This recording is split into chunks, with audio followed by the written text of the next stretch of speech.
Maghreb 2, service, info, musique, divertissement. France Maghreb 2. France Maghreb 2. Bonjour à tous, ravi de vous retrouver sur France Maghreb 2, c'est votre talk de fin d'après-midi, c'est le grand forum, oui le vrai, jusqu'à 18h30, ravi de vous retrouver une nouvelle fois avec une équipe de choc aujourd'hui pour nous accompagner en plateau.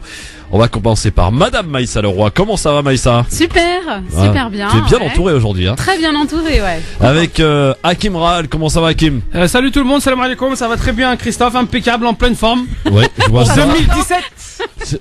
Monsieur Istam Saïli, salut. Salut, ça va? Ça va et toi? Ouais, ça va. Attends, comment ça va? Comment tu t'appelles toi? Je m'appelle Tasnim. Oh, c'est trop bien. Voilà, Tesmine. Tesnim. La princesse des studios Tesnim, machallah. Tesnim. Ah oui, t'as raison. On va dire bien Tesnim. Voilà. Jusque 18h30, donc c'est parti pour votre émission du Grand Forum avec donc cette équipe de choc, Hakim, Maïssa et Islam qui sont avec nous tout à l'heure entre 18h et 18h30. On parlera comme d'habitude de télé, de sport et notre coup de cœur musical aujourd'hui. Tiens, écoutez plutôt. Kids United qui reprennent la chanson de circonstance, j'ai envie de dire en ces temps compliqués et difficiles, une chanson de paix, on est preneur. Imagine.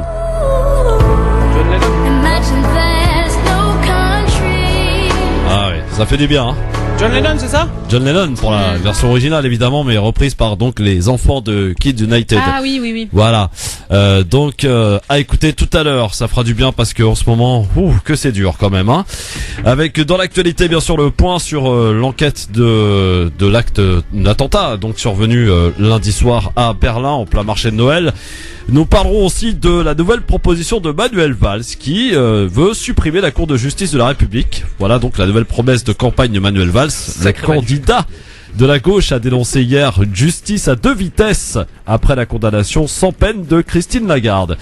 Et puis nous parlerons aussi de l'affaire Adama Traoré. 3 juges d'instruction ont été désignés à Paris pour poursuivre les investigations sur les conditions de la mort du jeune homme décédé lors de son interpellation par les gendarmes. C'était en juillet dernier et ça s'est passé dans le Val d'Oise bien sûr. On fera le point sur cette affaire. Mais pour l'heure et pour commencer cette émission, avant toute chose, le programme de toute l'équipe. Alors Maïssa. Alors moi, c'est... alors tu parles de... L'avis tranché, l'avis tranché, d'accord. Alors mon avis tranché, c'est à toute cette humanité. À toute cette humanité, très bien. Islam. Oh bah tu l'as même pas laissé finir. Le coup de cœur, non? Le coup de cœur? Bah le coup de cœur. Ah, allez. ça va être un livre. Ah, très bien. Une bonne idée de lecture pour les vacances. Islam. Bah moi du coup ça sera sur la récupération politique 2.0 et le coup de cœur, j'ai pas préparé. D'accord. Ça sera Tasnim, elle est là. Très bien. Le coup de cœur en direct. Hakim. Alors pour moi, ça sera après le 17e siècle, le 18e, le 19e, le 20e, place au 21e siècle. Le siècle à venir sera celui des citoyens, à savoir qu'ils reprendront le pouvoir politique. Plus de démocratie. Ah, t'es remonté loin, 17e, 18e, 19e, exactement, 20e, 21e. C'est pour expliquer aux gens que c'est fini, on peut participer à la vie politique de la France. Et le coup de cœur, cher ami? Et mon coup de cœur ira à Philippe Pasco. Il est connu ou moins connu pour certains.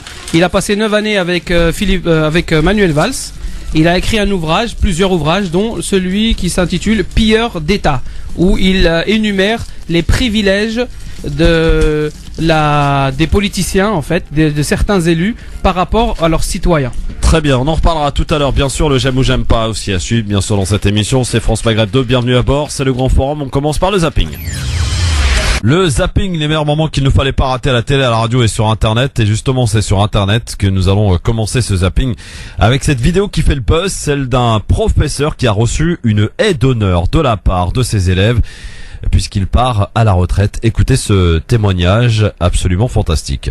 C'est un instant magique. Je suis quelqu'un de pudique et j'étais presque gêné, mais il fallait quand même que j'avance, quoi, et puis que je sois à la hauteur de ce que faisaient les enfants. Alain Donat est encore très ému, sincèrement touché par la surprise préparée par ses élèves et par le personnel du collège dans lequel il a enseigné pendant plus de 30 années. C'est l'équipe minime garçon qui est championne de France. À 64 ans, ce professeur d'éducation physique et sportive s'est toujours beaucoup investi auprès de ses élèves. J'ai toujours essayé de donner le maximum pour tout le monde. Bon, après, je suis pas un génie, hein. J'ai pas toujours certainement fait des miracles, mais j'ai toujours voulu faire bien. C'est une conseillère principale d'éducation de l'établissement qui a eu l'idée de la haie d'honneur. Les élèves, eux, ont immédiatement voulu participer. Depuis, la vidéo a été visionnée plus de 200 000 fois sur YouTube en moins d'une semaine. Un honneur pour ces collégiens, heureux de rendre hommage à ce professeur si spécial à leurs yeux. Une vidéo évidemment qui fait le buzz sur internet depuis sa mise en ligne, elle a été vue des milliers de fois. Autre moment d'émotion à la télé, c'était hier soir avec Élise Lucet qui a rendu hommage à l'ancien patron de France Télévisions, Rémi Flimelin, qui est décédé il y a quelques jours. Je sais que ça se fait pas, mais Rémi Flimelin nous a quittés dernièrement. Et Rémi Flimelin est l'homme qui a créé Pièce à conviction sur France 3. Rémi Flimelin est l'homme qui a mis Cache Investigation en prime time sur France 2. Et je voulais juste saluer cet incroyable patron de télévision qui a eu énormément de courage journalistique par rapport au programme qu'on lui proposait. Et lui dire a posteriori un immense merci et lui dire qu'il va beaucoup nous manquer parce que c'est en partie grâce à lui qu'aujourd'hui, toujours, avec Delphine Ernotte, on a cette liberté d'informer. Et que je pense qu'il faut jamais oublier, comme Léa l'a fait avec Jean-Pierre Elkabbach à l'instant, les gens qui ont été déterminants dans votre carrière sur des choses de fond.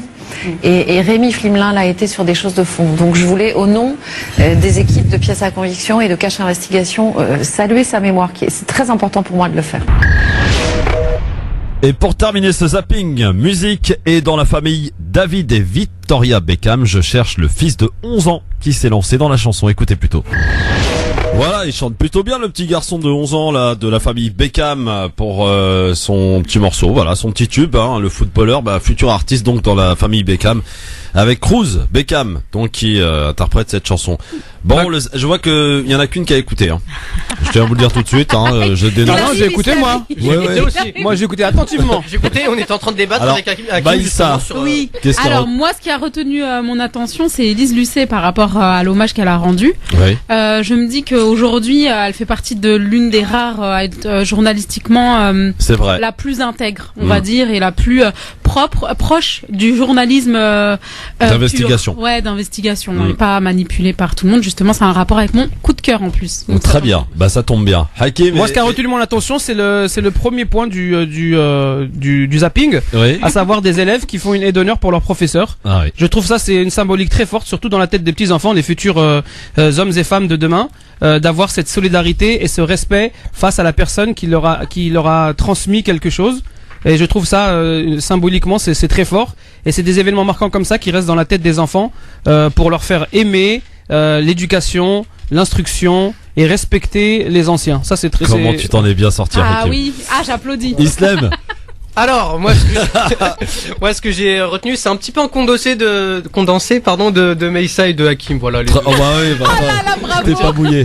Bravo. Sinon le troisième point, l'enfant de Victoria et David Beckham. Ouais. T'as dit il chantait bien. Tu sais quand ta mère c'est Victoria Mais Beckham et ton grave. père c'est Et David. donc tu même si tu chantes mal, tu vas Chante bien. tu vas La chanter bien. jalousie, il Enfin. chante bien, laisse-le, c'est l'esprit Enfin. de Noël. Bah oui, exactement. Bon, tiens, justement, puisque t'as parlé de Noël, mon cher ami Islam, j'ai envie de poser une question aux auditeurs. Et chaque année, je la pose, mais je la repose encore une fois cette année.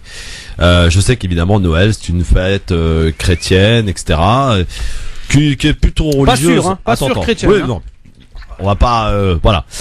C'est plus païen qu'autre chose d'ailleurs. Voilà, parce Mais que la est-ce naissance que de c'est Jésus, par exemple l'occasion peut-être de faire un petit repas pour vous, Voilà. même si vous n'êtes pas dans la symbolique de Noël? Est-ce que vous mettez le fameux sapin pour les enfants? Est-ce que vous leur apportez des cadeaux? Ou alors au contraire, non, vous leur expliquez à vos enfants que on ne fête pas Noël, mais qu'il y a d'autres fêtes chez les musulmans, comme l'Aïd, etc. où tu peux ressortir des cadeaux. Dites-nous un petit peu comment ça se passe chez vous.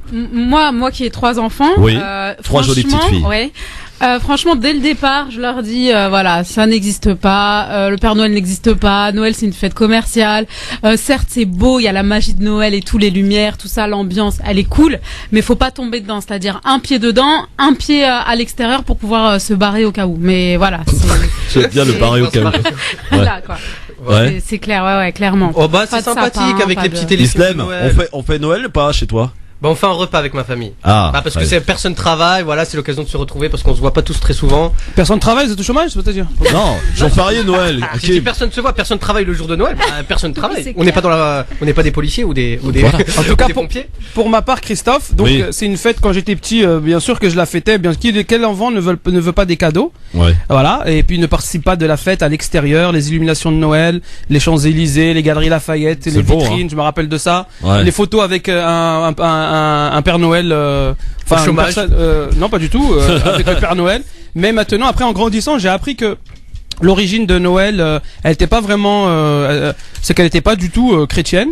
Et donc c'était fêter la naissance de Jésus, hein, Sidna que Issa. Isa alayhi salam, que la paix de Dieu soit sur lui, alors que c'était pas cette date qu'il est né d'après les écrits de l'Ancien Testament, du Nouveau Testament et même le coranique, qu'il est né plutôt vers le mois de septembre, octobre. Et ça, les preuves, elles sont écrites, hein. Et par contre, effectivement, c'est commercial. Ouais. C'est un moment forcément commercial, donc après on le C'est pour transforme ça que c'est païen, quoi. en moment de réunion. Et après, Bon. on va dire tant qu'il y a des occasions de faire la fête, c'est Il faut bien. pas, il faut les saisir. Voilà. Il faut se rencontrer, mais il faut pas faire l'impasse sur le principe qu'il y a derrière, la vérité Oui, en mais fait. l'intention des gens, c'est pas de célébrer le soleil ou une fête païenne, c'est de faire plaisir. Ouais, mais non, parce que les crèches, non. De quand bien on, manger. Alors attendez, Non, si c'est vous autre voulez chose, bien, réservez-vous. On en parlera si les C'est autre auditeurs chose, le ça. souhaitent. 01 40 33 9000. Mais il paraît que Val s'est pris de la farine. ouais, j'ai entendu ça, j'ai reçu Ah un bah on en texto reparle dans un instant. à Strasbourg. Ouais. Tu vas nous le dire dans un instant. À tout de suite. Hakim Ral, Maïssa Leroy et Islam Saïli qui sont avec nous aujourd'hui sur France Maghreb 2 pour cette émission du Grand Forum. Alors Hakim, c'est quoi cette histoire de Valls qui a reçu de la farine alors? Bah, j'ai des potes, ils m'ont envoyé un message, ils m'ont dit à Valls de visite à Strasbourg. Oui. Il s'est fait enfariner. Oui. Et alors là, j'ai demandé est-ce qu'il y a une vidéo qui tourne et tout. Et pas encore. Mais apparemment, il s'est fait enfariner le bonhomme. Peut-être ils ont trop confondu avec le bonhomme de neige là. Ah peut-être. Hein. Bon. Ils sont la même taille. Bon, on en reparlera en tout cas de Manuel Valls tout à l'heure puisque vous le savez, il a après demandé la suppression du 49.3 qu'il a pourtant utilisé à plusieurs reprises au cours de son passage à Matignon. Je Ouais. sais pas moins de 4-5 fois. 6 fois. 6 fois, ouais, exact, 6 fois. Hors budget, il a précisé. Pierre Boissier qui demande la suppression de la Cour de justice de la République suite à ce qui s'est passé avec l'affaire Lagarde. D'ailleurs, vous avez une petite réaction, Lagarde qui a été Qui est condamné mais qui a pas de reconnue peine. coupable Non, mais- sans peine. Bah, C'est ce pas qu'il- mal ça. Ce qu'il faut savoir, les amis, c'est que il y a des élus, mais ils sont pas tous traités de la même façon. Il y a des gens, on va appeler ça des super élus. C'est des privilégiés. Le système démocratique français, en l'état actuel, il sort d'un cheminement très long. Donc on est quand même on a passé la première, la deuxième, la troisième, la quatrième, on est à la 5e République. Mais cette 5e République qui a eu 27 modifications constitutionnelles, elle demande, elle progresse, c'est bien. Il faut progresser encore et les prochains progrès, comme bon Manuel Valls l'a signifié pour sa campagne, de supprimer le 49.3 ou de supprimer la Cour républicaine, là, de justice républicaine, c'est pour aller vers plus de démocratie. C'est Ouais. ça qu'il faut retenir maintenant, les amis. Il y a des Mais c'est privilégiés. une blague. Il y a des privilégiés. Maintenant il a pompé le 49.3. Il dit bon, on l'enlève parce que après, sinon, si par exemple un autre gouvernement venait à passer, il pourrait pas enlever toutes les réformes et toutes les lois qui sont. En fait, qui Maïssa, sont- la grande mode là, qui est transcendante à tous les partis politiques, pour pour m'y être intéressé et même assister à leurs réunions, c'est ce qu'on ils appellent tous à la 6e République, à savoir plus de démocratie, plus de participation.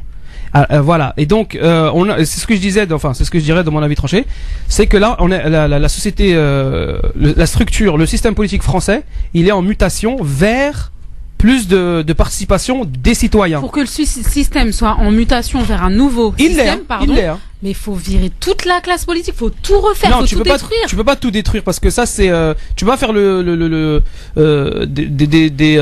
prendre des dispositions choc ou de destruction. Il faut aller toujours dans la bonne entente, dans la paix Mais ça et dans ne la marchera négociation. jamais parce qu'ils pensent Et- à leurs intérêts. non mais c'est pas avant compliqué. tout, tu Non mais vois. c'est pas compliqué. Il y a quoi là? Il y a les élections présidentielles, Non, après il y a mais les je le législatives. sais, on le sait, toi et moi, on le sait très Bah, il faut bien. que les gens s'inscrivent Mais et les gens ne le participent font à pas. interpeller Ils le leurs savent, élus. c'est pour ça que ça Si les gens, ils le font de plus en plus. Ah, il y a une recrudescence apparemment d'inscription sur Bien les listes sûr. électorales. Mais c'est parce qu'ils ont eu peur avec toutes les primaires et tout ce qui s'est Il passé. n'y a pas en simplement amont, la tu peur, il y a la prise de conscience. Quand on entend par exemple Christine Lagarde, qui est condamnée mais qui a pas de peine alors qu'on parle de 400 millions d'euros, Ce qui est quand même pas rien. C'est un truc du Alors qu'il y a une caissière qui a été condamnée pour avoir c'est un trou de 5,35 €. Voilà, dans sa Donc, caisse. voilà. Donc, on se dirige vers plus de démocratie. Comment? Par la conscientisation des problèmes des problèmes du privilège en fait de l'élu. Et si l'élu il est dans cette situation de privilégié, c'est bien parce que le citoyen a abandonné le rôle que la règle, que la Constitution lui donne de participer à la vie politique, au vote. Il n'y a pas que le vote quand on parle. Il y a aussi l'interpeller ses élus. Alors on en reparlera si ça, vous le voulez bien. On en reparlera tout à l'heure parce que Valls, on va le laisser un petit peu attendre. Hein Ouais, j'ai reçu la vidéo et c'est passé sur une chaîne d'un connu. Il s'est fait enfariner. Hein. Ah ouais. Ah ouais, c'est officiel, les amis. Bon, il a goûté un peu la farine. Bon, on va reparler un peu de Noël parce qu'il y a Mama qui souhaite nous en parler. Salut Mama. Il est où Mama? Salut, tu nous appelles d'où Mama? Bonjour. Ah bah là, je vous appelle de ma voiture là. Maman, c'est dangereux de conduire au téléphone, maman. T'es où dans ta voiture? Dans quel endroit? En France? Ah, je suis plus précisément dans les bouchons à Porte de la Muette. Eh ben bon courage mon ami. Voilà, c'est pas les vacances pour les embouteillages. Alors, on t'écoute, ami Mama. Tu veux nous dire quoi par rapport à Noël? Ah, moi, j'ai entendu le sujet par rapport à Noël tout à l'heure. Pour moi, c'est plus commercial qu'autre chose. Ouais. C'est plus commercial qu'autre chose. Ils font ça pour le commerce parce qu'eux-mêmes savent très bien que c'est du mensonge, quoi. Que Noël, c'est vraiment du mensonge parce que même les vrais chrétiens, eux, ils savent que Isa alayhi salam, il n'est pas né le 25 décembre. Donc c'est plus commercial qu'autre chose et pour que tout le monde dépense et que tout le monde fête Noël, même ceux qui ne sont pas chrétiens. Donc c'est plus commercial qu'autre chose que religieux. Très bien. Non, mais de toute façon, personne n'a un scoop en disant que c'est commercial, mais bon, faut avouer quand même que ça fait toujours il y en a qui plaisir croient que c'est le jour de la naissance de Jésus. Excusez-moi, j'ai pas entendu. Ouais, je me répète, maman, j'ai dit personne n'a un scoop en disant que c'est commercial. Tout le monde sait que c'est commercial. C'est comme la Saint-Valentin, voilà, personne ne célèbre l'amour. Mais voilà, faut avouer que ça fait toujours plaisir de voir ces rues décorées, de voir des petits téléfilms de Noël avec des anciennes stars comme je sais pas. Ouais, mais tu dis ça, mais la Saint-Valentin. Ou je sais pas quoi. Attends, tu compares la Saint-Valentin qui a rien à voir avec Noël. Donc c'est ça rien à voir. Non, mais je compare pas. T'es en train de dire qu'on fait la commercial. Oui, non mais attends, non. C'est pas la même origine déjà. Et Noël, c'est un gros mensonge. En fait, tu institutionnalises le mensonge. T'apprends aux enfants à mentir. En fait. Ouais, mais attendez. Non, j'ai pas aller si loin. Je pense pas qu'il faille aller si loin. On n'a pas besoin de mentir pour faire la fête, en fait. Mais non, mais de toute façon, même un enfant va lui dire dans une école primaire, ouais, c'est la naissance de Jésus. Je pense que maintenant tout le monde s'en fout de la naissance de Jésus. Non, tout le monde s'en fout pas. Tout le monde s'en fout. Non, Islam. Regarde pourquoi c'est différent. Pourquoi on fête pas donc la naissance de Jésus? Le jour de sa naissance en septembre ou en octobre. Non, mais maintenant c'est même pourquoi plus du attendre culte, décembre? C'est de la culture, voilà. Non. Pourquoi attendre décembre? Non, parce que l'origine de l'institutionnalisation de cette fête, c'est la célébration d'une divinité. Moi, c'est pas ce que j'ai lu. Du soleil. C'est là où c'est le pape qui a mis cette fête-là par-dessus une fête païenne. Alors, je souhaitais pas vraiment qu'on rentre dans ce débat-là. C'était simplement par rapport à la fête de Noël qui est là, bel et bien. Après, son origine, etc. Franchement, on aime bien manger la Est-ce que l'occasion vous est donnée de faire un petit repas? Est-ce que vous faites quelque chose de particulier ou pas du tout? C'était ça ma question. On n'allait surtout pas chercher plus loin. Alors, Christophe, tu veux une réponse claire? On va pas remettre en cause, etc. Christophe, je peux pas mieux faire. Tous ceux qui veulent venir fêter Noël à Pizza Fox sont les bienvenus. Ah bah voilà, il en manque pas une pour faire sa pub, hein, à Duny. Bah bravo. En tout cas, bonne fête de fin d'année, mon ami Mama. Mama, tu fais même pas un petit repas avec ta famille? Tu fais pas un petit repas? Allô, j'ai pas entendu. J'ai dit, tu profites pas justement que ce soit un jour de congé pour toute ta famille de faire un repas avec eux ou un petit repas sans forcément se dire joyeux Noël, hein? Pas spécialement Noël pour profiter de. Voilà, c'est tout simplement Islam. Tu sais, mais Islam, t'es une grosse victime en fait, toi. Déjà, tu me parles mieux bien. Bon, t'es pas une grosse, t'es une maigre victime de la société de consommation. Merci Mama en tout cas. Et bonne route dans les bouchons en tout cas. Merci de nous écouter. American Way of Life. Allez, pour juste clôturer le sujet, Samir est avec nous. Salut Samir. Oui, bonjour. Bonjour Samir, tu nous appelles d'où? Bonjour à tous, salam à tous. Bonjour, salam Samir. Répondre rapidement par rapport à Noël. Tu nous appelles d'où Samir? Parce que là, il y a des fois où j'ai l'impression qu'on va très très loin dans le sens de Noël. Est-ce que c'est faux, c'est vrai, c'est un mensonge? J'ai envie de dire, chacun dans sa famille donne l'éducation qu'il veut à ses parents, à ses enfants, qu'il le souhaite ou non. Il économise au niveau des cadeaux, tout ça, mais d'un point de vue national, d'un point de vue, je pense qu'un pays a besoin de rites.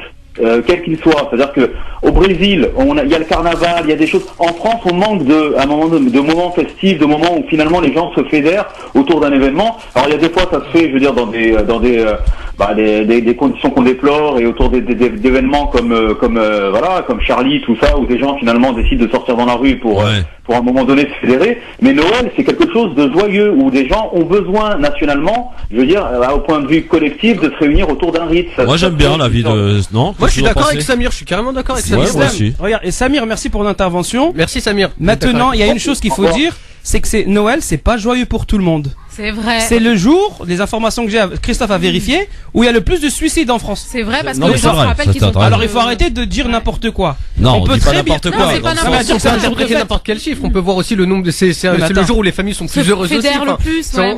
on choisit ce qu'on lit. On choisit ce qu'on lit. Bah si. Pas Là, forcément. toi, t'as préféré te focaliser sur ce Non, chiffre. je me en focalise particulier. pas du tout. Bah si, On est en tu train m'as de dire sorti ce qu'il y a. qu'un seul chiffre. On est en train de dire c'est une fête. Elle a une origine qui est païenne. C'est devenu commercial. Il y a pas de souci. C'est un moment de congé donc et on peut se rencontrer et les familles se rencontrer. Mais c'est aussi et il faut pourquoi cacher les choses.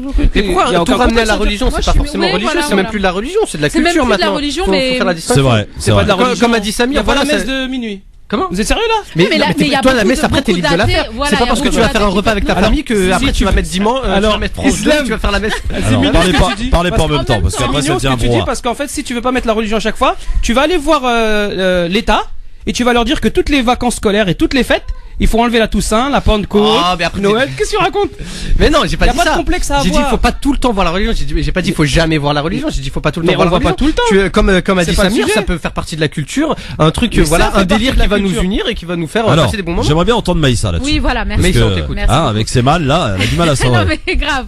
Non mais c'est moi je pense que chacun fait comme il veut. À partir du moment Ça, c'est où sûr. si ça permet de fédérer des personnes, parce que je le vois qu'il y a des gens qui se réunissent, que ça soit islam ou d'autres, qui se réunissent autour de la table et ça leur permet Nous, on se un réunit, moment, hein. voilà, convivial, même un moment, Culturel, même. un moment de don en fait, de cadeaux, de s'offrir des choses parce que mine de rien les gens s'offrent plus.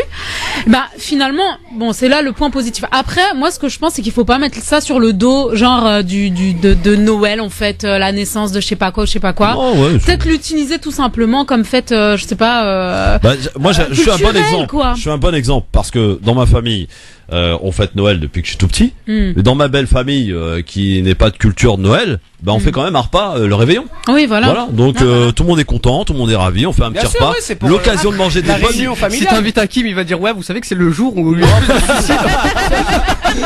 Ah l'ambiance. Ça c'est caricatural. Non mais attends, si tu viens de découvrir aujourd'hui Islam que t'es une victime, y a pas de problème. on Eh peut ben régler franchement, ça. moi je le dis, je suis Peut-être une on t'a victime jamais de dit la la société vérité. de On consommation. t'a jamais dit la vérité. Le Père Noël n'existe pas, Islam. Franchement, ça se fait pas C'est parce une que invention. Mais non, mais Coca-Cola, imagine, il y a quoi. des enfants qui y croient et qui écoutent la radio. Voilà, Hakim, franchement, comment Hakim. casser le mythe, là? Les enfants, ils auront des cadeaux. T'inquiète pas que Père Noël ou pas, s'ils ont le. Ouais, mais il y a peut-être des ils seront papas et contents des d'avoir mamans des qui cadeaux. doivent dire, mais pourquoi il a dit ça à la radio? Mais pas Voilà. du tout. Pourquoi? Hein c'est Allez, aux on parents va d'annoncer passer ça. aux avis tranchés si vous le voulez bien, c'est parti. Alerte générale. 5, 4, 3, 2, 1, 0. Je ne fais pas que ce soit de la mise à pied. Alors piétinez-moi, allez-y. Moi, je pense que les hommes autour de cette table ne verront aucune objection à ce que ce soit Maïssa qui démarre, non? Non, Non, aucune apparemment aucune. Bon, alors Donc, c'est Maïssa, on parti t'écoute. Alors ok. Donc quand je pense au carnage et à toutes les victimes, je ne peux m'empêcher de penser que ça aurait pu être nous. Le mieux, c'est peut-être de recommencer. Ouais, voilà. Allez, vas-y. Comme si on n'avait pas Quand commencé. quand je pense au carnage et à toutes les victimes, je ne peux m'empêcher de penser que ça aurait pu être nous. Non, loin de moi l'idée de faire l'histoire d'une éventuelle presque mort, mais je ne peux m'empêcher de penser à ce petit garçon qui découvrait pour la première fois la sensation spectaculaire et lumineuse de son premier marché de Noël. À ces retraités qui allaient chaque année pour se rappeler que c'était sur cette même place qu'ils s'étaient rencontrés 40 ans plus tôt. Je pense aussi à ce groupe de jeunes ados pour qui cette sortie hivernale fut la première indépendante. Je pense à ce jeune couple de touristes venus se détendre après une année de stress. Je pense à cette mère de famille heureuse d'accorder ce moment magique à sa famille. Je pense à toutes les victimes innocentes parties trop tôt et dans des circonstances sans égales et injustes. Je pense surtout à toutes les victimes de guerre trop oubliées, trop délaissées, Syrie, Irak, Bangladesh, Pakistan, Birmanie, Palestine, etc. Et hélas, il y a un etc. qui sont tout autant innocentes et qui n'auront pas de minute de silence, car il faudrait des jours pour leur rendre hommage. Je pense aux réfugiés fuyant leur maison et leur pays. Je pense à toutes ces personnes vivant dans la misère pendant que certaines s'engraissent et qui plus est ne sont même pas considérées.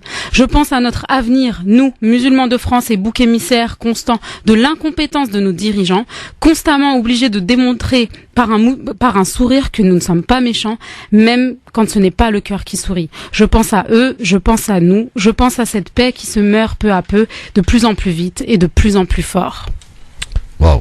Ouais. Elle a calmé tout le monde là. Ce que j'ai envie de dire à Maïssa, c'est tant qu'il y a de la vie, il y a de l'espoir. La paix, c'est à nous de la manifester. Il y a toujours l'espoir. J'ai pas dit qu'il y avait pas d'espoir. Non, je suis pas en train de te contredire. Ah oui, voilà. Non, c'est parce que la chute, c'est des moments durs et de vivre des atrocités que l'on dénonce et de ne pas pouvoir agir. Et donc la portée générale de ton message, c'est-à-dire la paix qui se meurt. La paix, elle doit s'obtenir. Et tant qu'il y a de la vie, il y a de l'espoir. Elle se travaille, elle s'alimente, elle s'entretient. Il faut viser la paix, il faut combattre les idées d'anarchie, les idées de guerre, les idées de domination, et il faut aller vers la communion, le consensus, la discussion. Et nous qui sommes encore vivants, qui avons la chance d'être vivants, qui avons la chance d'être là où nous sommes aujourd'hui, voilà, donc il faut dire, on doit être des messagers et des ambassadeurs de paix. Cependant, il ne faut pas attendre que la guerre arrive pour pleurer. Exactement. Il faut prévenir. Et les moyens que nous en avons plein. Que ce soit d'un point de vue familial, avec les voisins, avec les commerçants, avec les politiciens, avec les élus, avec les gens qu'on leur rencontre, et toujours aller cheminer vers la paix. Avoir gardé ça en tête pour éviter les situations catastrophiques et les barbaries. La paix là-bas, elle commence ici. Hein. Avant de regarder la paix, et tout ça, je pense qu'il faut déjà prendre conscience de tout ce qui se passe. Tu peux pas aspirer à la paix si t'as pas conscience déjà de l'état dans lequel on est en train de vivre. Il faut avoir la connaissance du sujet, bien sûr. Voilà, faut avoir la connaissance, pas du sujet seulement, de ce qui se passe dans ton. Oui, c'est ça le sujet. Dans le cercle de ta vie et dans tout ce qui se passe aujourd'hui, dans le contexte dans lequel on est. Tant qu'on ne se rend pas compte déjà qu'il y a beaucoup de choses par lesquelles on se fait manipuler. La prise de conscience. Voilà, la prise de conscience. Qu'on se fait manipuler ou des choses qu'on essaye de nous montrer, d'autres qu'on nous cache, d'autres qui passent, qui sont flagrantes, comme le fait qu'elles soient pas et des fois on ferme les yeux et qu'on dise rien. Et on laisse, voilà. Il faut déjà commencer par une prise de conscience et pour arriver à une action efficace. Exactement. Tant qu'il n'y a pas de prise de conscience, c'est pas possible. Moi, Islam, t'es avec nous? Bien sûr que je suis avec vous. T'es déçu parce que j'ai dit que le Père Noël est... Non, oui, ça m'a fait un peu. passe à autre chose, vas-y. Non, c'est vrai, comme dit Hakim, tant qu'il y a de la vie, il y a de l'espoir, mais après, moi, j'ai pas trouvé ça si pessimiste que ça. Oui, voilà. Mais, faut quand même bien se rendre compte d'une certaine réalité et que même si tout n'est pas tout noir, il y a quand même pas mal de choses qui sont grises sur Terre et c'est pas forcément les choses dont on parle le plus. Allez, dans un instant, on va parler un peu plus de politique, que ce soit avec Islam ou avec Hakim, dans les avis tranchés à suivre sur France Maghreb 2. Je vous parlerai aussi de cette manifestation qui se déroulera tout à l'heure à 18h30 devant la Fontaine des Innocents. Vous avez certainement entendu parler de ce Tunisien proche du Hamas, Mohamed Zouari, qui a été tué à Sfax, en Tunisie, ingénieur, visiblement par le Mossad. Et donc les associations tunisiennes de France se réunissent et demandent donc se manifestent ce soir pour s'indigner visiblement par rapport à ce qui s'est passé donc à Sfax à 18h30 devant la Fontaine des Innocents. Je vous en reparle dans un instant. C'est exactement à Châtelet, métro et RER Châtelet, donc Fontaine des Innocents, 18h30 ce soir. Alors, n'oubliez pas le parapluie quand même, mais en tout cas l'essentiel c'est d'être là et c'est important de l'être en tout cas. Tout de suite pour la suite de ce grand forum LGF, vos appels au 01 40 33 9000, on parle de tous les sujets dans cette émission et je ferai aussi le point sur les dernières infos par rapport à ce qui s'est passé à Berlin et cet homme qui visiblement n'est pas si inconnu que ça parce qu'il est connu de tous les services de renseignement de l'Europe, en particulier de l'Allemagne, ce qui va peut-être compliquer les affaires de Angela Merkel pour le coup, on en reparle dans un instant. LGF sur France Maghreb 2, merci d'être avec nous. Bienvenue avec Hakim Ral, avec Maïssa Leroy, Islam Seli sur France Maghreb 2. On est là. Ils sont là et un auditeur qui est avec nous avant de passer à la vie tranchée de Islam dans un instant. Kamel. Oui. Bonsoir. Bonsoir. Oui, bonsoir Kamel. Bonsoir tout le monde. Bonsoir Kamel. Hakim Ral, voilà, et tout le monde. Et Islam. Ce que j'ai à dire moi à propos de Noël, je vous dis franchement, moi je respecte les gens qui le fêtent je leur souhaite une bonne fête. Bien sûr. Pour moi, toutes les fêtes sont bien fêtées. Vraiment, avec mais malheureusement, ce qui se passe en ce moment avec la tristesse, les morts, tout, vraiment, c'est incroyable. Simplement, je vais faire une mise à point, Monsieur Christophe, et je vous remercie de me laisser le dire. Moi, j'ai jamais été, ni moi, ni Moundi, on n'a jamais dit que le Al-Qaïda fait du bon boulot en Syrie. Je pense que faire dire à quelqu'un des choses qu'il n'a jamais dit, c'est un peu grave, parce que je vous dis franchement, c'est sujet de dire, ça. Ouais, c'est par rapport à Sofiane Kamel, on s'en fout, on va pas revenir là-dessus. Ouais. Hein, simplement, ce que j'étais à dire, ce qui s'est passé en Allemagne, j'ai écouté hier, il faut se méfier, parce que à qui profite le crime? On peut dire que c'est, il y a certains qui disaient que c'était des rebelles, mais c'est incroyable. Vous savez qu'il y a des régimes qui peuvent commettre des attentats dans des pays étrangers pour que ces pays-là se retournent quand vous savez, il y a une affaire au Liban, par exemple, il y a un ancien ministre du Liban qui était en justice au Liban, c'est-à-dire c'est un ami intime d'un régime du président Bachar, et il paraît qu'ils ont découvert que tous les attentats commis au Liban étaient commis à partir de Damas. Donc, dire que ce qui s'est passé en Allemagne... À la base, vous parliez de Noël quand même. Ouais. Non, mais ça c'est l'avantage de Kamel, c'est qu'il peut parler de Noël, il peut parler après de tout ça pour en venir à Bachar, évidemment. C'est son meilleur ami. Non, mais ce que je souhaite bonne fête à tout le monde, même. Merci Kamel. Allez, salut. On a compris que c'était ton meilleur ami. 1 40 33 9000, bien entendu, vous n'hésitez pas. Alors, je voulais vous parler quand même, vous rappeler que les associations démocratiques de l'immigration tunisienne dénoncent l'assassinat de Mohamed Zouari à Sfax, donc en Tunisie, par l'État sioniste. Un rassemblement est prévu donc aujourd'hui à 18h30, donc tous ensemble à la Fontaine des Innocents, métro et RER Châtelet. Soyez là, évidemment, en masse. Là, oui. Rendez-vous, c'est important. Parce que voilà, on peut pas laisser faire ce genre de choses. Dans ces moments. Et peut-être que Kamel faisait référence à des États étrangers qui viennent peut-être commettre des attentats ou des assassinats dans des pays étrangers. Bah voilà, c'était l'exemple concret peut-être. Allez, on va passer maintenant à l'avis tranché de notre ami Islam Sali. Ok, bonjour à tous. Je peux casser le micro, ça va être compliqué pour moi. Alors moi je voulais parler un petit peu déjà je voudrais revenir sur ce qui s'est passé en Allemagne, l'événement malheureux dont on est tous un petit peu au courant, et surtout je voudrais parler un petit peu de cette récupération politique 2.0. Alors vous savez que maintenant dès qu'il y a un attentat, les politiciens s'en servent tout de suite afin d'avoir une manœuvre et afin de gratter toujours un certain électorat. Sauf que François Fillon, lui, il a fait encore mieux. Il a publié un tweet de suite directement aux attentats pour derrière mieux vendre son livre dont Hakim est un grand fan. Islamique. Exactement. Totalitarisme islamique, exactement. Il en a profité, évidemment, rien de mieux que 12 morts pour bien vendre son livre. Et un excellent commercial qu'il est, ce bon vieux François Fillon. Ensuite, il y a eu les drôles de dames, à savoir Marion Maréchal Le Pen et Marine Le Pen, qui se sont tout de suite servis pour leur projet de campagne, à savoir l'immigration. Tout de suite, elles sont arrivées, elles ont dit, voilà, c'est un petit peu à la faute des migrants. Ils venaient des migrants, comme tous les attentats terroristes, c'est la faute aux migrants. Évidemment, que ce soit Charlie Hebdo, le Bataclan ou encore Nice, ou même ce qui s'est passé en Allemagne, ils étaient tous migrants, absolument pas. En fait, ils venaient tous d'Europe, ils étaient tous quasiment nés en Europe, ou alors ça faisait très longtemps qu'ils étaient là.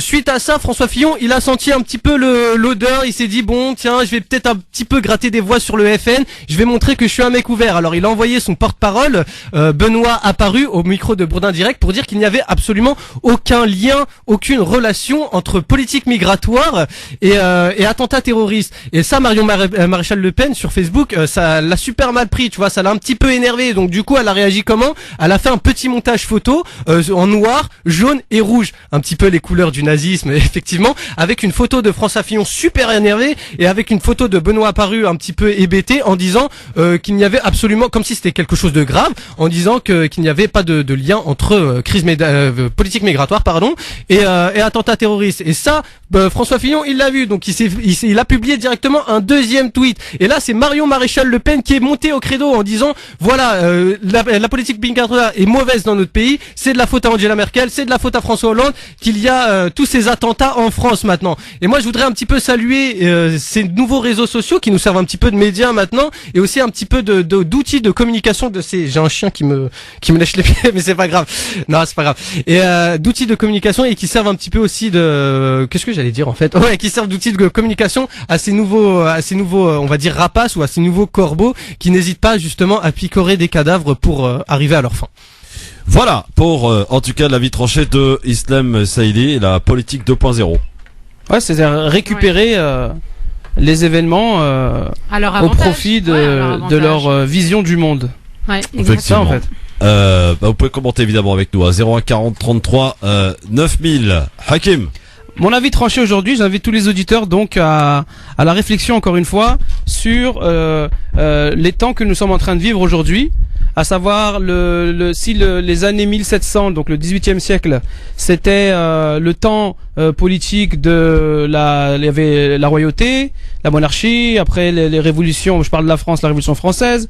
Ensuite, on est parti pour l'Empire, on est revenu à une monarchie parlementaire. Dans les années 1800, c'était la période coloniale. Les années 1900, on rentre dans les secondes guerres mondiales, la première guerre mondiale, la seconde guerre mondiale, l'émancipation des peuples avec la décolonisation. Et les années 2000, donc le 21e siècle, selon moi, la réflexion que j'ai eue et que je vais vous partager avec vous, c'est que ça sera le siècle de la participation des citoyens.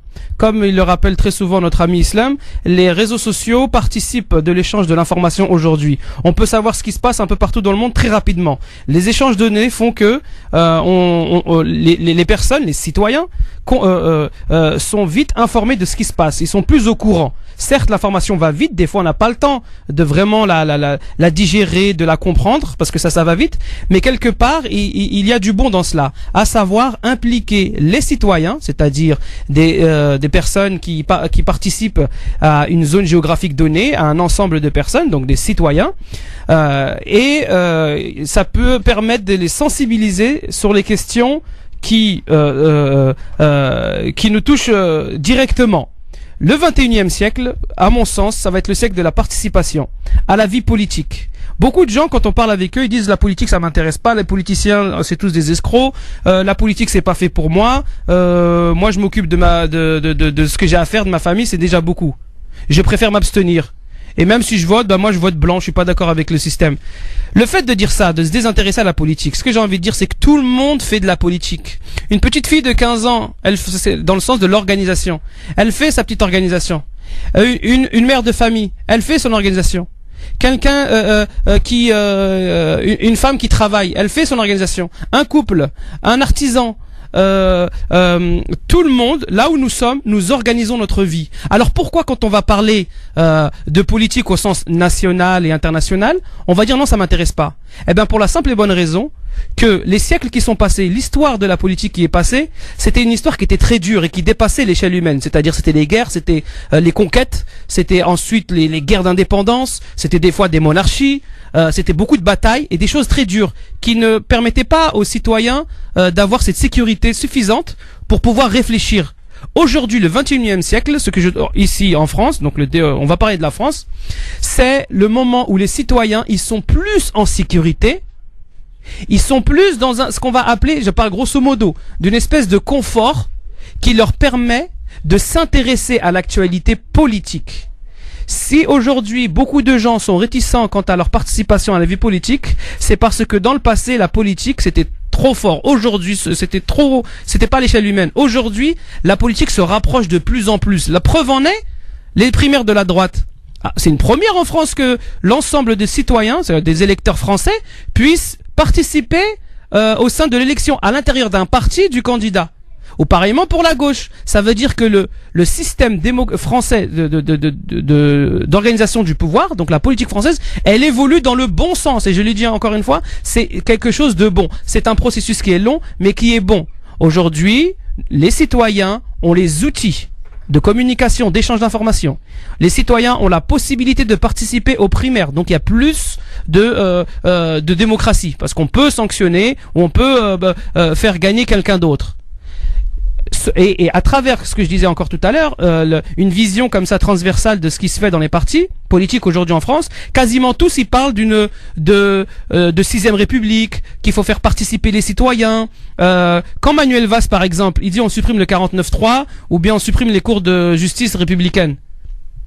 C'est quoi? Il est en train de faire plus de démocratie. C'est pour donner plus de pouvoir quelque part au peuple. C'est pas suffisant. Attention, il y a encore beaucoup de chantiers. On va l'écouter tout à l'heure. Vous allez voir dans mon coup de cœur de Philippe Pasco. Il y a encore beaucoup de chantiers, mais on est sur le chemin du changement.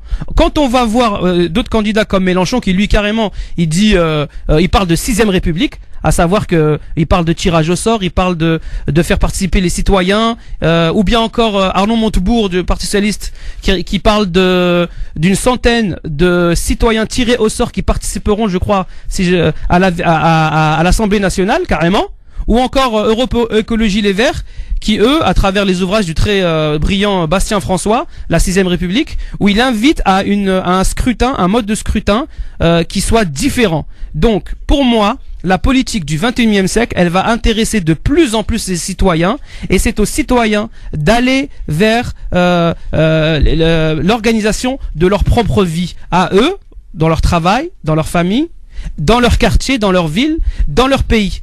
Et aussi de donner leur avis à travers cette participation politique aux questions internationales. À mon sens, le 21e siècle, en France, on a suffisamment cheminé pour arriver à prendre conscience, chacun d'entre nous comme citoyens, de participer. J'invite vraiment chacun des auditeurs à mener cette réflexion, de participer à la politique qui n'est rien d'autre qu'une organisation de sa vie, à soi et des autres. Voilà. Est-ce que vous partagez la positive attitude de Hakim par rapport à la politique du 21e siècle, Maïssa? Alors, oui et non, je suis dubitative. Il y a des choses, ouais, il y en a d'autres. Pourquoi non? Non, par rapport à... Enfin, je pense qu'il y a un côté un petit peu crédule là-dedans. Je pense que vraiment, ça va pas s'arranger avec... c'est pas crédule le fait qu'on participe aux primaires de droite et de gauche? Non, c'est pas le problème, nouveau. en fait. C'est nouveau. Oui, d'accord, c'est pas le problème en fait. Le problème, c'est qu'aujourd'hui, il y a un système qui est gangréné, qui est pourri, vraiment de l'intérieur. Il y a une élite, qui est clairement établie, et ils font croire en fait aux électeurs que le fait de participer à la vie, etc., c'est une manière de justement de prendre des personnes en interne. Mais en réalité, le système il est trop établi. Il y a un pouvoir qui est trop élitiste, et c'est pas possible de le renverser. Ok. On a la possibilité de voter. Oui, alors... On a possibilité de faire des partis politiques. On a possibilité de participer à l'intérieur d'un parti politique. Oui, mais eux, ça fait trop de décennies. Non, faut pas dire eux comme des gens, non, mais des monstres et des ennemis. Je parle pas. Non, tu vois, je dis eux. Eux, ça veut dire que je ne fais pas partie de leur élite. Ça veut dire que je suis différente d'eux, je pense différemment d'eux. La classe politique a changé. Oh non, mais elle est pire. Qu'est-ce qui a changé? Les derniers ténors, si on parle globalement, qui était Jacques Chirac, sa génération à lui, Jacques Chirac, Charles Pasqua, Mitterrand, ils sont finis. C'est passé. Bah, normal, ils ont vieilli. Tout à fait. Donc le temps, on évolue, on se chemine vers quelque chose d'autre. Sarkozy, François Hollande, Fillon par là, Manuel Valls. Attendez, doucement. On n'est pas en train de dire c'est des horreurs, ils sont gentils, ils sont méchants. Non. On est en train de dire que le temps, il change, ils évoluent.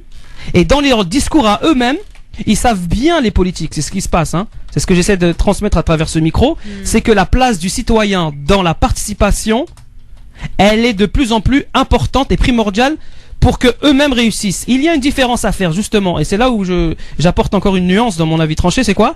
C'est qu'il y a les politiciens professionnels, c'est-à-dire qu'ils font des études pour devenir politiciens, alors que la politique, c'est quoi? C'est l'organisation de la chose publique.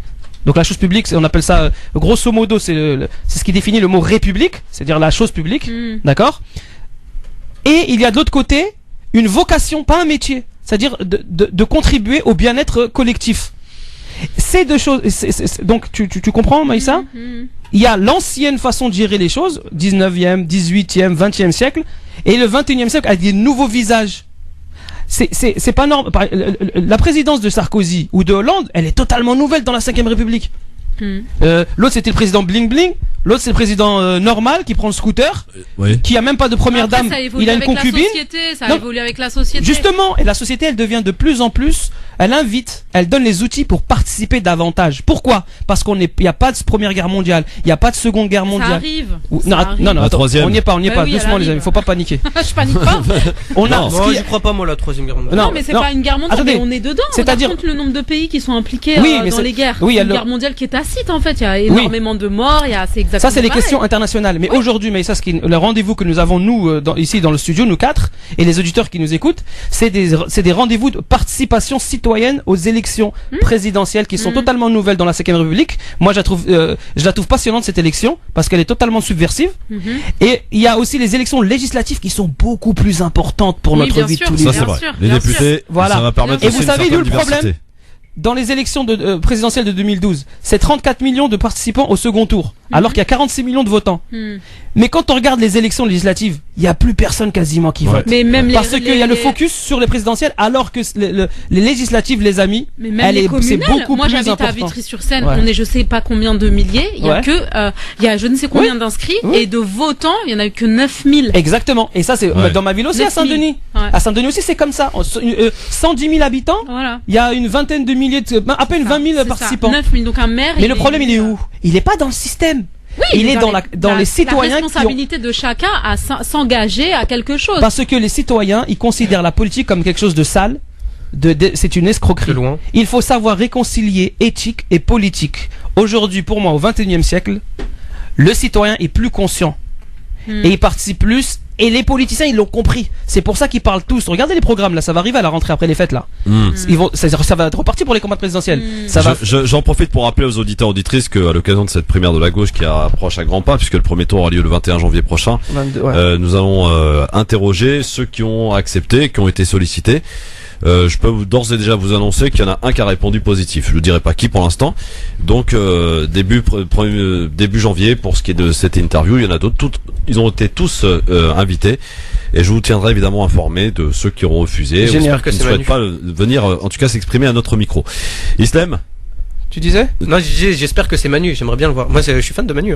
Et d'ailleurs, Hakim. C'est Arnaud Montebourg, certainement. D'ailleurs, Hakim, je trouve que t'es de plus en plus fan de Manuel Valls, finalement.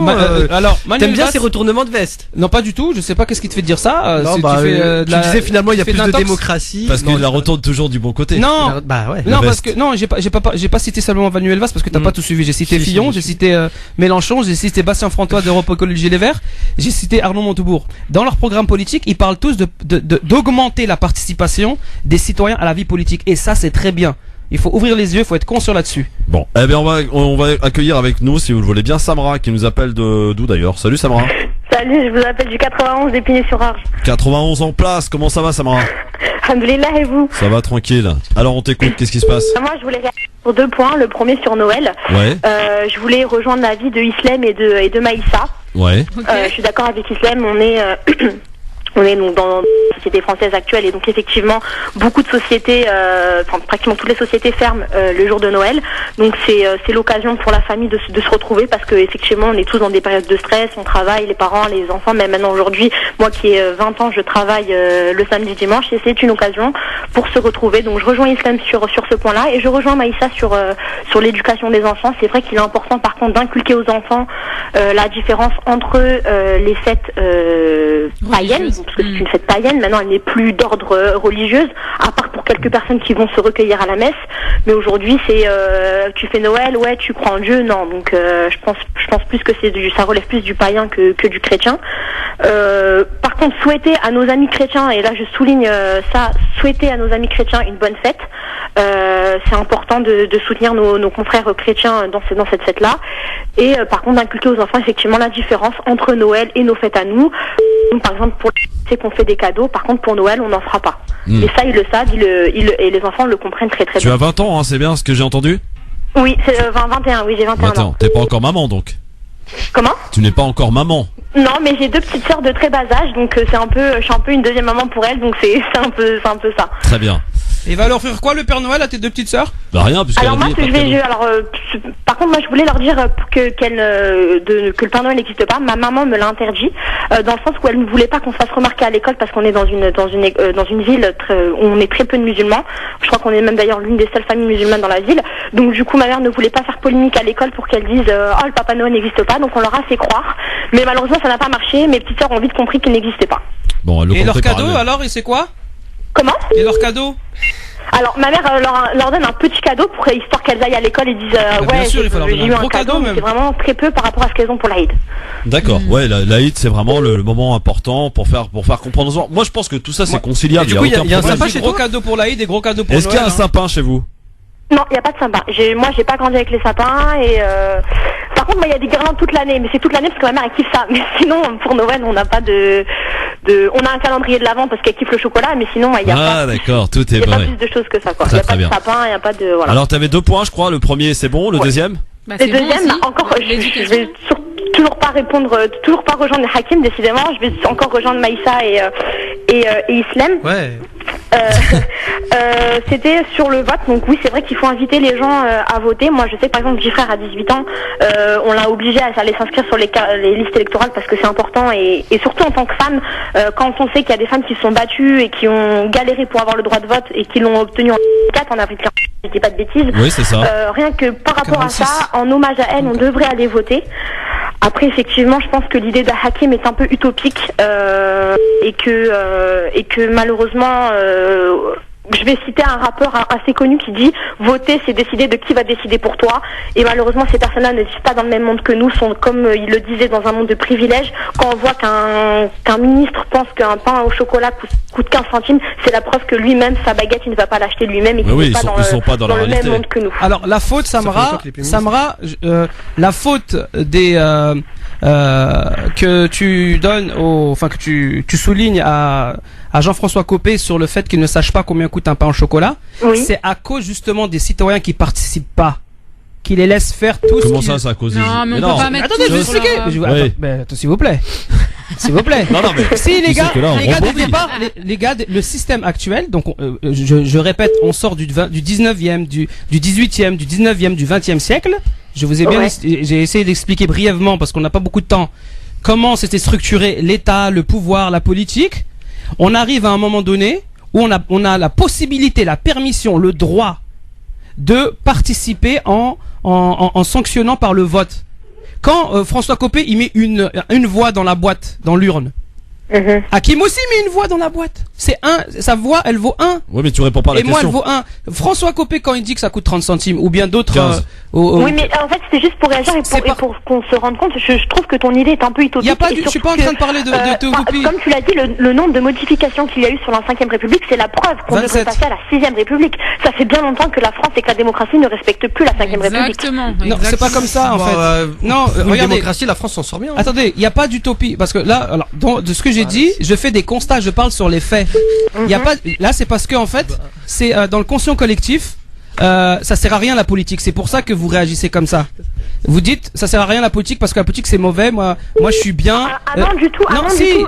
Comme je te le disais, de toute façon, il faut aller voter et c'est important. Oui, mais elle est où l'utopie? Elle est où l'utopie d'aller voter? Mais il faut être C'est pas une aussi utopie. réaliste. Non, mais c'est pas une utopie d'aller voter. C'est un constat. Ah non, mais ce que tu disais par là, elle est où c'est l'utopie dans ce que effectivement, j'ai on est dit? sur la voie du changement et tout ça. Moi, excuse-moi, je le ressens pas. Quand le changement? on regarde la télé, malheureusement, ce qui vient de se passer Vous voulez constater le changement, Samra? Éteignez votre télé. La première chose qu'on se demande, c'est Inch'Allah, il n'est pas musulman, le mec qui a fait ça. Samra, vous voulez constater le changement? Éteignez votre télé.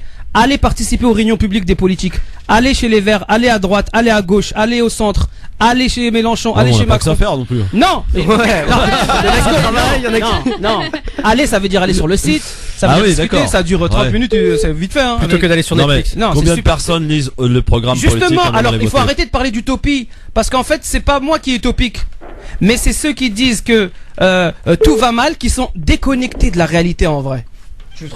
Mais c'est eux qui sont déconnectés de la réalité. Je pense que c'est ça que tu as du mal à saisir. Ils ne sont pas dans le même monde que nous. Non, déjà, ils sont dans le même. Ils ont un chauffeur. Enfin, rien que déjà, moi, moi quand je sors, j'ai ma Clio 2 toute pourrie, tu vois. Enfin, ça c'est autre chose. Ça c'est par rapport au niveau social, c'est autre chose. Si tu avais, c'est autre chose. Non, mais attends, je vais essayer de. On parle de Clio en comparaison avec une voiture avec chauffeur. Je vais essayer de remettre les choses au centre. Mon cher ami Hakim Samra. Il est effectivement facile de constater que nos hommes et femmes politiques aujourd'hui sont complètement déconnectés de la réalité dans laquelle on vit.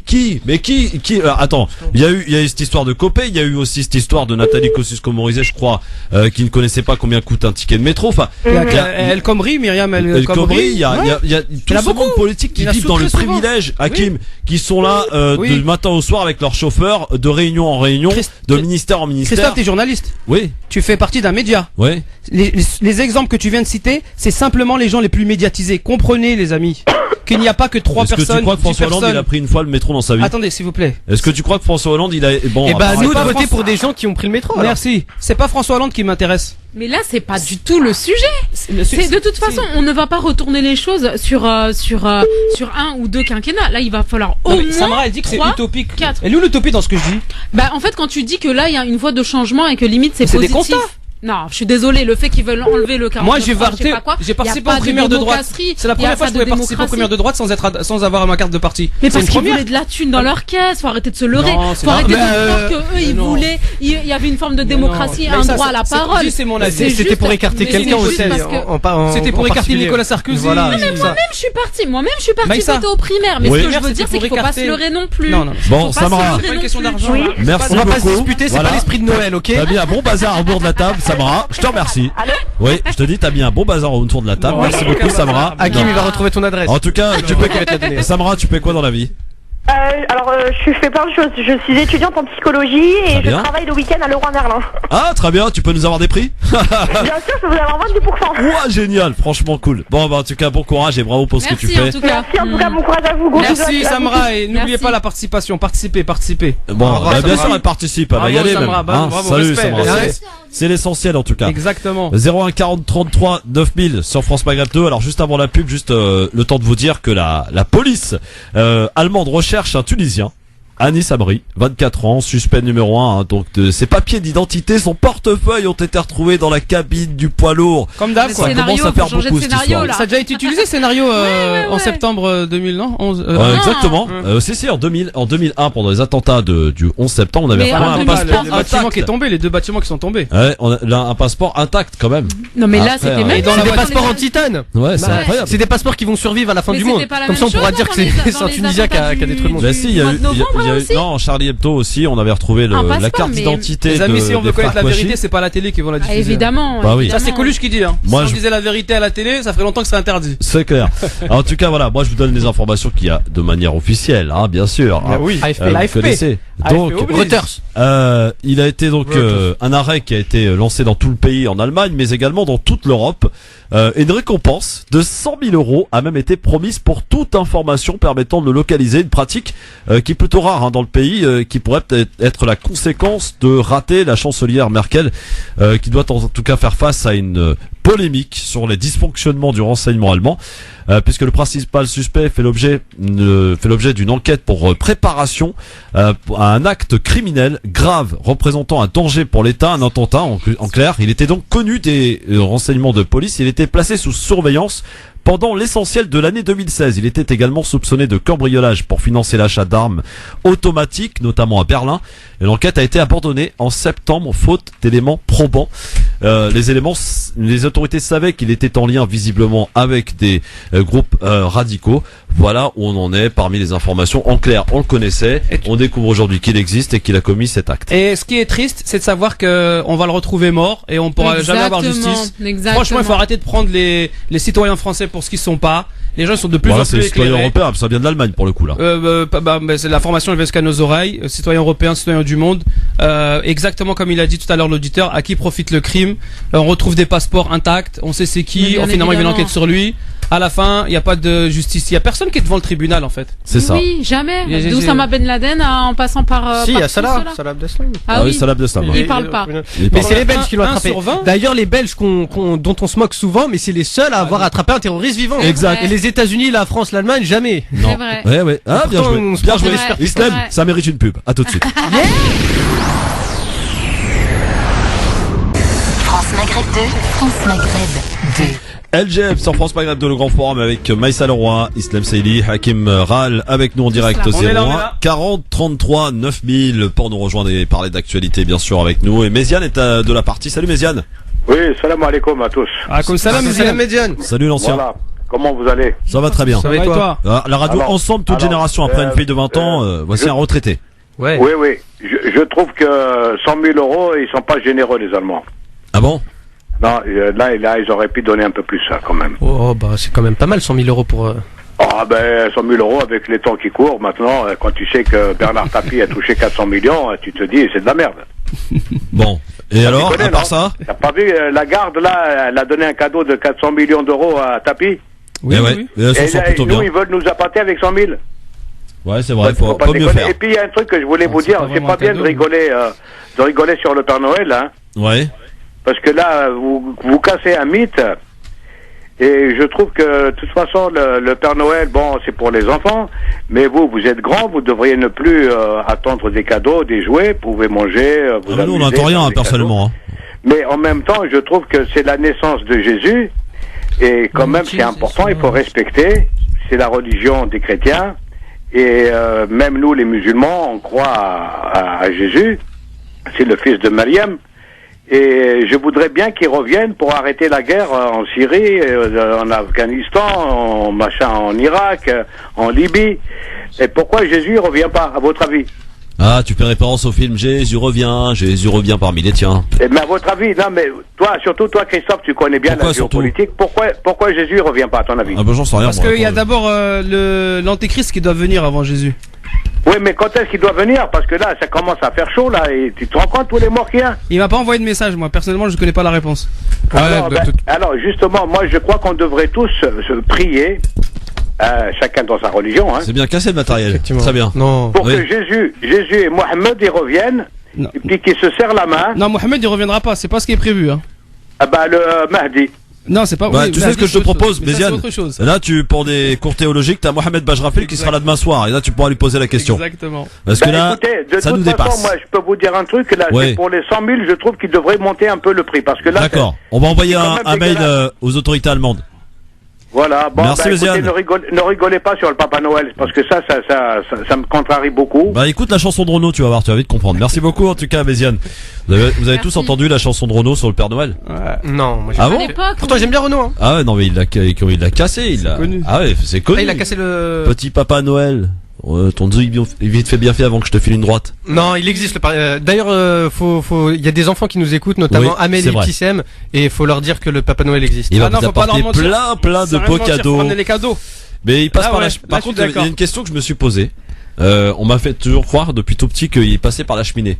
Et je me suis dit, mais quand t'habites un appartement, il y a pas de cheminée. Comment il fait pour passer le Père Noël dans un petit conduit de rien du tout, alors qu'on dit qu'il est gros avec une hotte, plein de cadeaux? Bah, c'est la magie de Noël. Non, mais Voilà. après, ça, Vous croyez pas trop en la magie de Noël, j'ai l'impression. Parce qu'en fait, je crois que Christophe t'es pas fait pour mentir, donc tu trouves pas les fins. Peut-être. Allô, bonsoir. Bonsoir. Bonsoir, monsieur. Quel est votre prénom? Je m'appelle Brahim de C'est sûr, Marseille. on t'entend. Salut, Brahim de Marseille. Comment Salut, ça va? Brahim. Allez, l'OM, ils ont gagné en plus hier. Bienvenue. Allez, l'OM. T'es sûr là? Non, de mais ce que tu oui, dis grave. Moi, je suis carrément On pour peut laisser Noël. Brahim parler là? Brahim. On peut écouter Brahim? Brahim. Allô? Oui, on t'écoute, Brahim. Vas-y. Ah, ben, moi, je voudrais réagir au Noël de chez nous. Viens de chez nous. Oui. C'est quoi le Noël de chez nous? C'est l'Aïd? Ouais, ben, parce que, en fait, on est en train de priver du plaisir des yeux de nos enfants. Ouais. Et en parlant de fête commerciale, Ouais. je crois que nous, les musulmans, on fait pas mieux avec le ramadan. Ah, là il touche un point important. Comment ça? Les magazines Carrefour, laisse-le la finir. réflexion. Le Ramadan et la naissance de Issa. Laisse notre ami. On parle de un mois. On a un point commun, c'est que tout augmente pendant le Ramadan comme au fête de Noël, quoi. Voilà. Eh oui, Hakim. Eh oui. Par rapport à l'argent? Bah oui, par rapport à l'argent. Donc c'est parce que c'est une fête commerciale, c'est ça qui parle, que c'est en train de dire. Le kilo de viande triple de prix, la semoule aussi, c'est pareil pour commercial, ça. Noël, quoi. Ouais, c'est comme Noël, par exemple. Ça, c'est l'offre et la demande, c'est la loi du marché capitaliste. C'est-à-dire, plus il y a des gens qui demandent, et moins le produit, enfin, plus le produit est rare, entre guillemets, et donc plus il augmente. Non, mais c'est vrai qu'on est en train de commercialiser certaines fêtes, et il a raison, moi je suis d'accord avec toi. Et en plus, je suis pour l'OM. Je pense pas, excusez-moi, mais moi je pense pas que la semoule est un prix rare, est un produit rare, pardon. Je pense pas que le persil est un produit rare. Mais achetez-le au cours d'année. Non, ce que vous voulez dire, Hakim, c'est plus il y a de la demande, plus ça sera cher. Brahim, si tout le monde, la semoule, c'est le même prix toute l'année, admettons. Mais si tout le monde vient acheter la semoule, la dinde, le même jour. Le mouton, hein, tu peux en parler du mouton. Ou l'agneau. Ouais. Et pour l'Aïd, c'est-à-dire que le commerçant, dans l'esprit capitaliste, il est là pour augmenter les prix. Parce que c'est l'occasion où il pourra le vendre. Et lui va réfléchir à augmenter les prix. Je peux faire vendre plus cher. De toute façon, les gens ils sont en demande. Ils sont en demande, ils achèteront de toute façon. Et ça, en fait, il faut changer le modèle. Ça, c'est faut changer de système économique, en fait. Ça, c'est le capitalisme qui est comme ça. Donc nous, pendant le Ramadan ou la fête de l'Aïd, on rentre dans le riba. Non. Ah ben oui, mon pote, parce que moi, si j'achète un agneau pendant le cours de l'année, je vais le payer 180. Et pendant l'Aïd, je vais le payer 320 le même, au même kilo. Eh ouais. Oui, mais bon, il y a des horaires, c'est différent tout ça. Ça s'explique. Ça s'explique en fait. C'est juste. Moi, en plus, à Marseille, ça coûte pas aussi cher à Marseille. Ah, ça coûte combien un agneau à Marseille? À Marseille, ça coûte rien du tout par rapport à Paris, hein. Brahim, ça coûte combien le mouton à Marseille? Ah ben à Marseille, ça dépend de ta période. Si ça arrive pendant la fête de l'Aïd, tu vas le payer dans les 250 à 300 euros. Ah ouais, comme ici alors. Non, Brahim vit à Marseille. Je connais Marseille, je connais Brahim, tu veux me faire un petit cadeau pour moi? Oui, dis-moi tout. Est-ce que tu peux me dire vive le PSG avec l'accent de Marseille? Non, Brahim. Par contre, c'est haram. Merci Brahim. Brahim, merci beaucoup. Allez, je te kiffe, à bientôt Brahim. Moi je suis Brahim de Marseille. Allez l'OM. Salut Brahim. Enchanté Brahim. Appelez Brahim, appelle. Ciao. Il était mortel ce Brahim. Ah, il est mortel celui-là. Bon, on va parler un peu de ce qui se passe donc en Syrie. Et vous savez qu'en ce moment il y a le froid plus la neige qui retarde ça devait venir, les opérations, les évacuations qui sont toujours en cours. Aujourd'hui à Alep Est, sous le contrôle d'ailleurs des représentants des Nations Unies, les derniers convois d'insurgés et de civils se préparent à quitter la deuxième ville de Syrie. Certains de ces convois d'ailleurs ont réussi à gagner la ville de voisine d'Idlib, contrôlée par la rébellion, comme le prévoit l'accord passé avec le régime. Voilà. Alors d'après le CICR, 30 000 habitants ont déjà pu, depuis le 15 décembre, rejoindre la zone ouest. Tout autre chiffre donné ce matin par le ministre russe de la Défense, 35 000 combattants ont été abattus par l'aviation russe en Syrie depuis le début de son intervention en septembre 2015, sans préciser d'ailleurs de quels combattants il s'agit. Donc, un petit mot sur ce qui se passe évidemment à Alep, on en a parlé longuement, on continue d'en parler. Est-ce qu'il faut se réjouir que Alep soit libéré? Se réjouir, c'est très difficile d'avoir une jouissance quelconque. Ouais, voilà, dans le contexte. Dans un contexte où il y a des morts, il y a une guerre. C'est pas depuis Alep, il y a 10 jours, c'est depuis mars 2011 que ça a commencé. Des hivers, il y en a déjà eu minimum 4 ou 5, je fais le calcul. Donc tout ça c'est prévu, c'est pas nouveau, et il est très difficile de se réjouir vu les pertes humaines qu'il y a eu. Maintenant, d'un point de vue géopolitique, forcément, ça va calmer les ardeurs, on va dire, du gouvernement syrien, vu qu'il récupère ou qu'il arrive à débarrasser certains quartiers de certaines personnes, on va dire ça comme ça. Oui, on va dire que d'un point de vue mais Hakim, de la guerre, on peut se réjouir. Amis auditeurs, auditrices, moi ce que je dénonce dans tout ça, c'est cette condamnation à géométrie variable. On parle énormément de Alep, tu as raison. On en oublie quand même que dans tout le pays de la Syrie, dans toute la région d'ailleurs, elle est à feu et à sang. Ouais. L'Irak, on en parle même plus. Ouais. Mossoul continue toute l'Irak d'ailleurs. Le Yémen, le Yémen qui est, je le rappelle, gravissime, qui est tapé par une coalition avec à la tête l'Arabie Saoudite. À croire que Yémen, ils ont pas Twitter pour tweeter. Ouais. Non, mais ça, on va pas trop en parler parce que l'Arabie Saoudite, c'est un petit peu. C'est quoi, on n'en parle pas? Enfin non, il y a pas que l'Arabie Saoudite qui tape. L'allié objectif de la France, des États-Unis, donc on va pas trop donner une mauvaise image, même s'il faut être des gens. Plus même maintenant, si c'est en train de changer. Les alliances, elles sont en train de changer. Effectivement, Christophe, tu as raison. C'est que il y a eu une déferlante médiatique au niveau des réseaux sociaux sur Alep. Et d'ailleurs, c'est pas plus mal, c'est bien. Il faut sensibiliser, mais il y a pas assez sur. Mais alors, expliquez-moi comment. Sur le Yémen, Maïssa, sur les Rohingyas, comment, Bangladesh. À Alep, où il n'y avait plus d'électricité, plus d'eau. Comment on arrive à poster des vidéos et à les mettre sur Twitter? Je ne comprends pas. Il y a forcément des endroits où il y a l'électricité, forcément, ouais. Il y a des endroits à Alep où tout va bien. Ouais. Il y a Oui, non, je parle de ces vidéos que l'on a vues notamment lundi soir. Oui. Qui étaient des gens donc qui disaient voilà, c'est peut-être ma dernière heure, machin, je poste ma vidéo. Bah, c'est des partages, c'est de l'information. Après, faut savoir la traiter, c'est autre chose, ça. Est-ce qu'il n'y a pas de la propagande de partout? Il y a forcément des utilisations de l'information, mais on ne peut pas soustraire les images, les morts, les destructions. Non, lui, je pense qu'il parlait des tweets surtout. Non, c'est ça. Non, mais les tweets. Mais c'est fait pour ça, les réseaux sociaux. Des vidéos justement. Oui, des vidéos, des gens qui se filment en pleine guerre. En train de se dire, voilà, c'est alors qu'il est plus censé avoir alors qu'il n'y a plus rien. Et je vous cache pas que moi, il m'était déjà arrivé d'aller en France dans certains coins de France où il n'y avait pas de réseau du tout. Alors je vous parle même pas de ce qu'il y a en Syrie en temps de guerre. De toute façon, cette question que tu poses, Christophe, elle doit pas jeter le doute sur la souffrance humaine. Non, je ne dis pas ça. La réflexion qui doit être menée, c'est une réflexion qui se base sur l'intensité de la connexion du réseau. C'est-à-dire Wi-Fi ou parce que l'internet tu peux l'avoir par satellite. C'est surtout l'utilisation de la souffrance humaine qui est peut-être utilisée par certains camps. Parce que ces gens-là, en fait, il y a beaucoup de gens de Twitter qui sont suivis par beaucoup de journalistes, comme par exemple, il y a le médecin là qui est suivi par Quotidien. Donc lui, forcément, à un moment donné, on a fait en sorte qu'il avait un bon téléphone.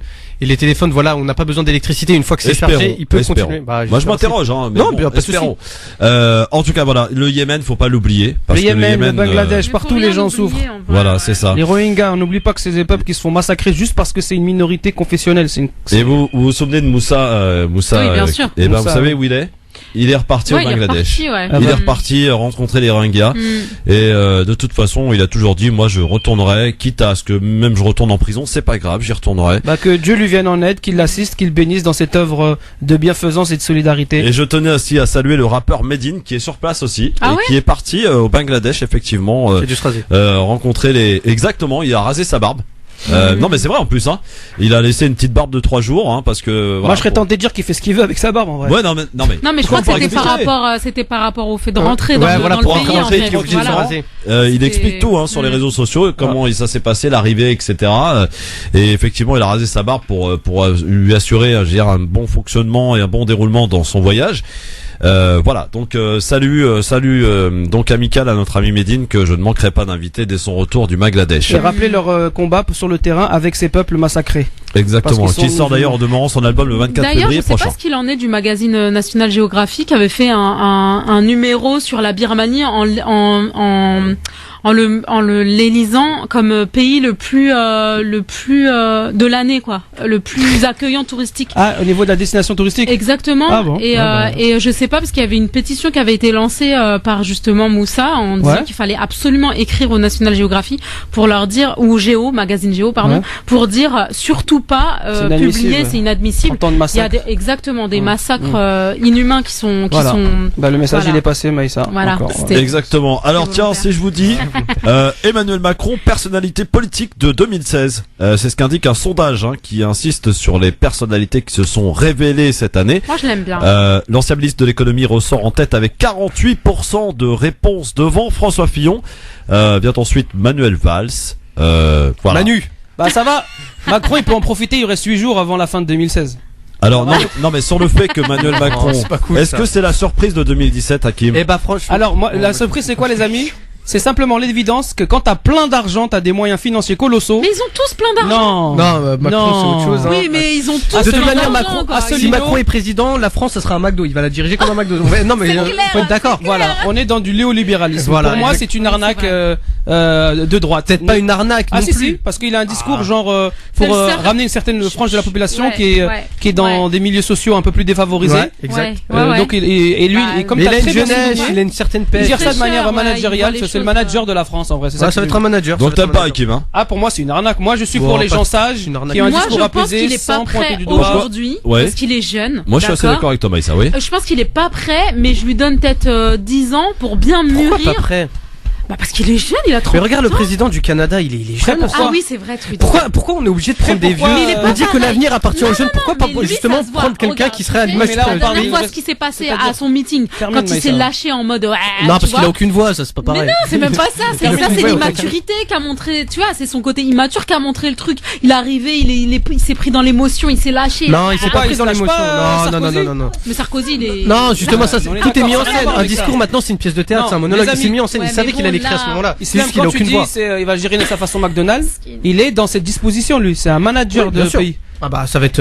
Et pourquoi je parle entre guillemets d'une arnaque, c'est parce que il donne l'impression, par rapport à sa jeunesse, par rapport au fait qu'il soit frais, qu'il soit trop peine et tout frais. Voilà, il parle en anglais couramment, il communique beaucoup sur les réseaux. Ça change que de notre. D'accord. Mais de ouf. Non mais attendez, ça veut dire c'est comme un vent nouveau. Mais le problème c'est c'est le candidat il est dans le système également. Lui, ce qu'il a tous dans le système. Tu n'en trouveras pas qui sont hors système et qui ne l'utilisent pas. Non, attends. Non, mais ça, s'il a fait ce qu'il a fait aujourd'hui, c'est parce que c'est par rapport aux moyens financiers et pas par rapport à un réel ancrage au niveau citoyen. Ça n'a rien à voir entre. Tu penses que tous ils sont là? Je comprends tout à fait. Ça n'a rien à voir. Toi, t'arrives, t'es rien du tout. Du jour au lendemain, t'es quelque chose. Ils sont tous ça. Non. Ah mais il y a tous des intérêts. Tu crois? Mais arrête. Ça se négocie dans des dîners. Arrête dans le sens où c'est des parcours, c'est pas des parcours. Toute leur place se négocie dans des dîners où ils arrivent des lobbying, des machins. Arrête de croire que c'est parce qu'ils sont des lobbying, des dîners. Regarde par exemple Sarkozy. T'as vu les notes qu'il a eu au bac? Non mais Sarkozy, il a le bac. Mais non, ils ont un cheminement politique. Il était maire de Neuilly à 28 ans. Oui, mais avant ça, il a été pistonné pour être maire là où il était. C'est pas le fait qu'il ait eu un programme, il a eu quelque chose. C'est parce qu'ils sont dans une élite, ils arrivent dans cette élite, ils discutent, ils dînent, ils négocient. C'est comme dans le business en fait, sauf que c'est au niveau politique et qu'on pense qu'on vote pour eux. Mais à la base, on parlait de Macron. Ouais, bon, Macron, on n'y croit pas alors. Non, c'est pas que j'y crois pas. C'est pas que j'y crois pas. Non, mais là, t'es en train de dire, Maïssa, t'es en train de dire, on pense qu'on vote pour eux. Donc là, ce que tu viens de dire, c'est très dangereux. T'es en train de dire que le vote, il sert à rien. C'est pas ce que je dis, ne déforme pas mes propos s'il te plaît. Ce n'est pas du tout ce que je viens de dire. Je viens de dire, moi je pense que le vote va servir au fait de dire qu'on existe, mais pas de changer les choses. C'est ça la nuance. Mais bien sûr. Ça ne va pas changer les choses dans un premier temps. La nuance est très importante. La nuance va juste de montrer qu'on est présent. Alors changer les choses, c'est pas un coup de baguette magique. Bah évidemment, on dit la même chose. On est tous d'accord là-dessus. Bah oui. Mais quand tu dis on pense qu'on vote. Ça, tu veux pas dire que le vote ne dit. Ce n'est pas absolument pas ce que je dis. Une chose. On faut aller voter pour justement exister et prouver qu'on est là. Dans un premier temps. Ouais. Oui. Voilà. Après, chacun fait ce qu'il veut. Évidemment. En fait, il y en a qui bossent. Il y en a qui bossent jour et nuit dans un domaine précis. Il y en a qui se marginalisent et qui sont totalement hors jeu. La faute à qui? Mais c'est pas la question, tu me répètes la même chose depuis tout à l'heure. C'est pas la question en fait. Là, je suis pas en train de dire qu'il faut pas voter. Toi et moi, on n'a pas la même vision des personnes politiques d'en haut. Pour moi, la plupart elles sont arrivées là parce c'est des opportunistes, sont arrivées là. Il y a des trucs qui se négocient. Non mais Macron aussi, faut reconnaître que c'est quelqu'un d'extrêmement brillant. C'est vraiment une grosse tête. Voilà. C'est pas quelqu'un qui est juste vicieux, qui a fait via une hypocrisie, via justement un stratagème de relations humaines qui a permis. Mais il y en a beaucoup qui sont arrivés là. Voilà comme ça. Mais Macron, lui, s'il a sa place, c'est qu'il a mérité. C'est pas juste de l'argent. Politique de droite. Il a un discours de droite. Non, ouais. Bien sûr, c'est un capitalisme. Ce sera plus la France, ce sera le Canada. Mais bon, mais il est brillant quand même. On verra. Mais en tout cas, il est une personnalité politique de l'année. Voilà. Et moi, je trouve que c'est mérité. Lui, je c'est bien. De l'année. On se souvient à l'Assemblée nationale quand il s'était pris un coup de pression de Valls qui disait ouais, faut citer mon nom, faut citer les noms de ceux dont tu parles. On le voyait tout rouge, tout le monde disait celui-là, c'est une petite victime. Il a aucun cas. Et aujourd'hui, le voir là où il est, franchement, c'est mérité. En tout cas, Maïssa, c'est sûr. C'est mérité. Parce que tu dis on n'a pas la même vision, mais tu connais pas en fait ma vision. Si, je l'entends depuis tout à l'heure. Non, alors je vais définir. C'est que il y a ceux qui travaillent de manière professionnelle, qui font les études pour devenir politiciens. Sciences Po. Voilà, et il y a ceux qui sont arrivés par le militantisme, l'engagement, et qui essaient de gravir les échelons comme ils peuvent. Il y a ceux qui sont confrontés à un plafond de verre, d'accord. Donc tout ça c'est une évidence. Donc tu connais pas en fait ma vision. Ce que je suis en train de dire moi dans mon discours, c'est que, et encore une fois je le dis là, c'est que on a la chance, on a la possibilité, on a le devoir, on a le droit de participer. Soit on fait que commenter quand il y a des problèmes, ouais, mais ils sont méchants, ils sont pas bien, c'est des escrocs. Mais on dit exactement la même chose en fait depuis tout à l'heure, c'est-à-dire il faut participer, que ça soit même à petit niveau dans sa famille, il faut donner quelque chose, ensuite au niveau local, ensuite à l'école, peu importe où, c'est pas la question. Moi ce que je dis c'est que là-haut, ça ne se renversera pas parce que ce sont des personnes engraissées qui sont présentes et qui sont là et qui resteront là et qui ne lâcheront rien. Et est-ce que Macron ce serait pas le candidat qui changerait les choses? Oui, je pense moi je pense. Parce que lui, il a une vision très nord-américaine. Par exemple, je sais pas si vous voyez au Canada. Au Canada, justement, c'est pas des politiciens de métier qui sont au gouvernement. Par exemple, le ministre de la Défense, ça sera un ancien général. Le ministre de la Santé, ça sera un médecin. Le ministre de l'économie, ça sera un trader. Et lui, justement, du Canada, exactement. Ouais, bah ouais. Alors qu'en France, le ministre de la Finance, ça va être quelqu'un qui a fait l'ENA, un truc qui n'a rien à voir avec la finance. Et je pense que justement, Macron, il est dans cette optique canadienne en fait, parce qu'il est vraiment. Et vu que justement, il va gérer la France comme un McDo, ce sera peut-être finalement mieux. Alors pour aller plus loin, il faut étudier la constitution des deux pays et voir le système donc constitutionnel et réglementaire. Là, on pourra juger pourquoi les choses sont comme ça ici et comme si là-bas. Bon, alors, chacun se fera son opinion évidemment sur Macron, quoi qu'il en soit, donc élu personnalité politique de l'année. Un homme de droite. Une semaine pour en profiter. Bon, il se définit pas comme un homme de droite ni de gauche. quand même. Voilà. Kim Ral le définit comme un homme de droite. Ça fait un mélange, quoi. Mais François Hollande était-il vraiment de gauche? Comment? François Hollande. Ouais, il a la carte au Parti Socialiste. Oui, la carte seulement alors. Et puis d'ailleurs, Macron, j'ai pas trop aimé comment il a parlé sur l'Algérie, la guerre d'Algérie, la colonisation en Algérie. Parce que ça, on a coupé la phrase.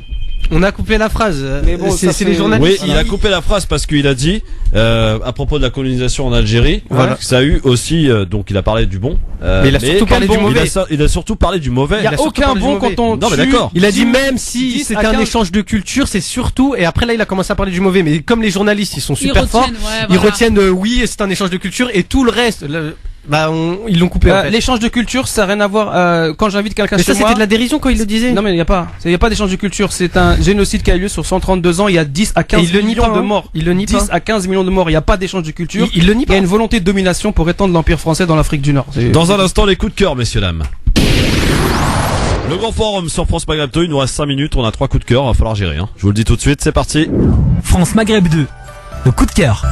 Tiens, j'ai envie de commencer par un livre pour ce coup de cœur, un livre donc de Maïssa Leroy. Ah oui, alors ça s'appelle Propaganda pour ceux qui connaissent pas. C'est de Noam Chomsky. Donc c'est le guide qui a été écrit en 1928 donc par le neveu américain de Sigmund Freud.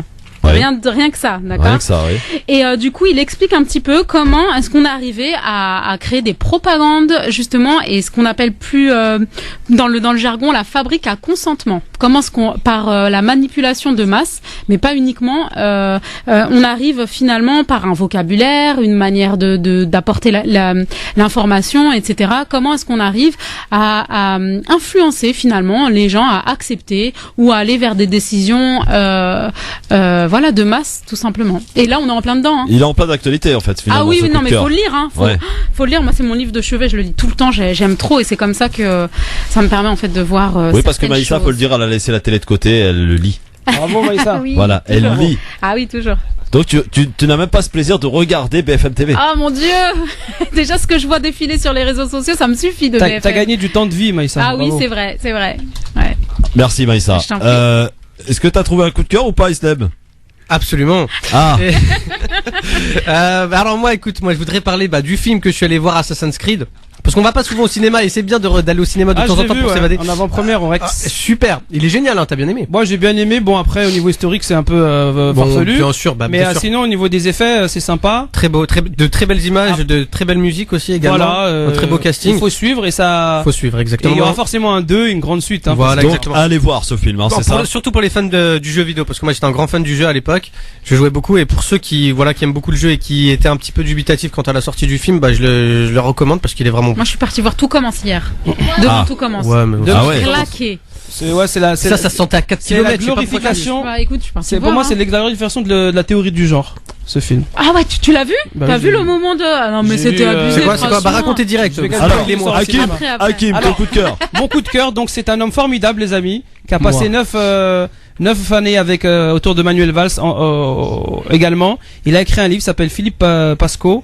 une intervention sur le plateau de Jean-Jacques Bourdin où il présente son livre Pilleurs d'État. Il démontre de manière factuelle comment les élus, justement, Maïssa, sont privilégiés et arnaquent finalement pas le peuple, mais ils profitent du système que le peuple a délaissé. On écoute. Jusqu'à 5 retraites et sans plafond. Philippe Pasco, votre livre Pilleurs d'État aux éditions Max Milo recense tous les abus légaux. Je dis bien légaux, dont bénéficient les élus. Exactement. Je vais vous en citer un autre, puisqu'on est là dans une radio sympathique. Vous savez ce que c'est qu'une pension de reversion? Oui, évidemment. Un simple salarié, c'est 54% de 19 000 euros maximum. Moi, j'ai une amie qui vient de perdre son mari. Elle touche 357 euros de pension de reversion. Une femme d'élu, ou un homme d'élu, c'est 66% sans plafond. Moi, j'ai du mal à comprendre qu'une femme d'élu soit plus fatiguée qu'une femme de salarié. Et c'est ce que je mets dans Pilleurs d'État. Tous ces petits privilèges, ces avantages, ces droits que certains élus se sont abrogés. Je dis bien certains élus parce que tous les élus ne sont pas pourris. Tous les élus ne sont pas tous des gens qui s'en mettent plein les poches. Je dis simplement, et je le prouve dans le livre, que plus on monte en haut de la pyramide, plus les élus s'en mettent plein les poches et plus ils confortent le système dans lequel ils se vautrent. Alors c'est très très intéressant parce que votre livre Pilleurs d'État, au début est passé un peu inaperçu. Et puis petit à petit, il a fait un tabac. Et aujourd'hui, il se vend d'une façon. Il fait un tabac vraiment. D'ailleurs, certains médias hésitent à vous inviter. Je sais pas pourquoi. J'ai un journaliste l'autre fois qui m'a téléphoné, qui m'a dit putain, Philippe, ton livre est génial. Ce qu'il y a dedans, c'est simple. Il y a longtemps qu'on aurait dû l'écrire. Mais tu comprends, si je t'invite et si Valls devient président, je suis grillé. Mais comment?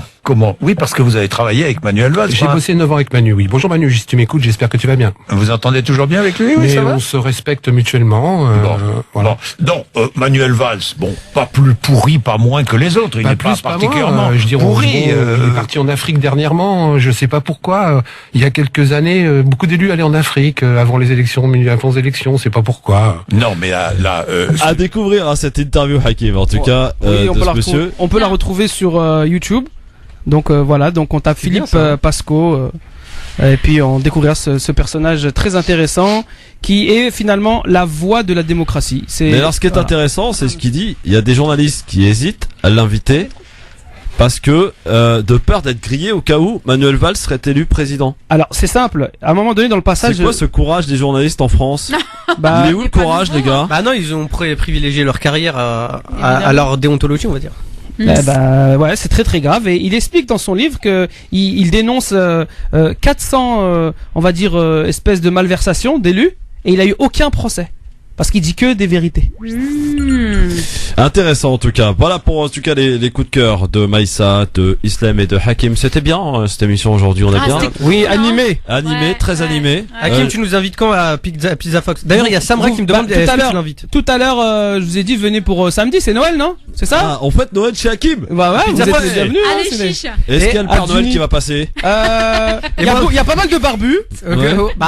C'est pas mal. Le Père Noël un petit peu à l'oriental, aux épices. Moi, je dis pas non. Par contre, on nous a parlé d'un restaurant offert par la direction. Ça, je viens d'apprendre. C'est après ça. C'est à l'antenne, toi. C'est pas à l'antenne. Tu balances les dossiers, toi. Islam Saïli, en tout cas, joyeuses fêtes. Joyeuses fêtes à toi, Christophe. Joyeuses fêtes, ma chère Maïssa. Bah oui, merci. Et on fait un gros bisou à Tasnim. Bisous Tasnim, viens Tasnim parler. Viens dire bonjour au micro, Tasnim. T'as quel âge? J'ai 8 ans. 8 ans? T'es en quelle classe? CE2. Ça me rappelle Jacques Martin. Je me souviens de l'émission de l'école des fans. Ah, c'était bien. Tu sais chanter, non? Tu sais chanter, Tasnim? Non. Non, tu sais pas chanter, d'accord. Est-ce que tu travailles bien à l'école? C'est tout ce qui nous intéresse. Je sais pas. Non, moi c'est pas ça qui m'intéresse, Christophe. Ça, en fait. Non, Tasnim, moi ce qui m'intéresse, est-ce que tu t'amuses bien? Est-ce que tu t'éclates? Est-ce que tu kiffes la life? Tout le temps, dans ta vie de petite fille. Est-ce que tu profites bien parce que c'est un moment privilégié? Il faut beaucoup t'amuser. Voilà. Et bien travailler à l'école aussi. Mais tu travailles bien à l'école ou pas? Parce que le je sais pas, ça je la connais celle-là. Non, en fait, elle travaille très très très bien. Qu'est-ce que tu veux faire? Dis-moi, Tasnim, dernière question. Qu'est-ce que tu veux faire quand tu seras une grande fille comme ta maman? Non. Fermière en amibis. Infirmière? Non, fermière. Non, mais si t'as des bonnes notes à l'école, vise plus haut, Tasnim. Mais c'est très haut. Ah, c'est fermière où ça, t'as dit? En amibis. Non, mais là on te parlait de Valls, fais comme. Tu veux pas devenir président de la République? C'est un très bon choix, Tasnim. Bravo. Ah, c'est bien. C'est l'avenir, c'est un choix d'avenir. Retour à la nature, proche de la planète. pour moi quand même, parce qu'elle a décidé de partir à 18 ans. Ah ouais. Ah ouais. Alors, En Namibie, c'est loin la Namibie. Elle a encore le temps de changer d'avis. Ouais, Maïssa, Non, je te mais rassure. je suis sûr que c'est bon. Ah Moi, ouais je l'encourage, qu'elle vive son rêve. Eh ben on en reparlera, j'espère que tu seras encore là. Namibie, c'est trop mignon. Pourquoi d'abord là-bas? Bah parce que y a une personne qui vient en Namibie que j'aime beaucoup. Ouais. Oh, c'est un très bon choix. Qui c'est cette personne? Elle s'appelle Marlis. Et Ouais. Voilà. Ouais. Et donc j'aimerais faire comme elle plus tard. D'accord. Bravo, c'est mignon. En tout très cas, bien. Bravo à Marlis qui est une source d'inspiration pour nous. Et à toutes les Tasnim qui nous écoutent, en tout cas, croyez en vos rêves, c'est important. Merci beaucoup et tâchez de les réaliser surtout. Merci Hakim, merci Maïssa, merci à toi, Islam. Christophe, merci tout le monde. Merci à tous. Maïssa, Merci à tous, Islam. ouais, Je sais pas merci, si c'était un plaisir. vous repasserez peut-être la semaine prochaine. Ouais, je crois. sûrement là. Ouais, bien sûr. Ouais. Hakim. Yes, avec plaisir, tout le Bon. temps, on est là. Ouais, Très bien. on est là. Et On lâche va- rien. Pizza Fox à Duny. N'oubliez pas, il vous fait des prix les gars. 18h sur France Maghreb 2. Le rappel des titres avant la suite du grand forum sur France Maghreb 2, c'est avec Marine Garel. Bonsoir Marine.